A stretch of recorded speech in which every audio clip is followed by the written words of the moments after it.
அவர் அக்கிரமங்களை எல்லாம் மன்னித்து, ஆண்டவருடைய அக்கிரமங்களை மன்னிக்கவில்லை என்றால், ஆண்டவருடைய புது சிருஷ்டியை மாற்றவில்லை என்றால், ஒரு மனிதனுக்கு கூட பரிலோகத்தின் வாசலை குறித்து நம்பிக்கை இருக்க முடியாது.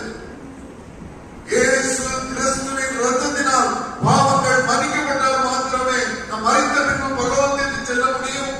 நித்திய ஜீவன் எனும் அந்த நீங்காத மகிழ்ச்சி பொருந்திய அந்த வாழ்க்கையை நாம் வாழ வேண்டும் என்றால் இயேசு கிறிஸ்துவின் நாமத்தினாலே நம்முடைய பாவங்கள் மன்னிக்கப்பட்டிருக்க வேண்டும். 2 கொரிந்தியர் 5:17 சொல்லுவதாக, ஒருவன் கிறிஸ்துவுக்குள் இருந்தால் புது சிருஷ்டியாக இருக்கிறான், பழையவைகள் ஒழிந்து போயின, எல்லாம் புதிதாக என்று சொல்லி புதிதாக்கப்பட்டவர்கள் மாத்திரம் நாம் மாற்றப்பட்டவர்கள் தான் செல்ல முடியும். அதனால நன்றியோடு சொல்லுகிறார், அவர் அக்கிரமங்களை எல்லாம் மன்னித்து. அடுத்த நோய்களை எல்லாம் குணமாக்கி.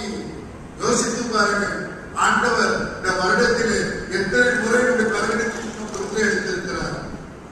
ஆண்டவர் அவர் நோய்களை குணமாக்கவில்லை என்றார் அந்த இடத்துல அமர்ந்திருக்க முடியுமா?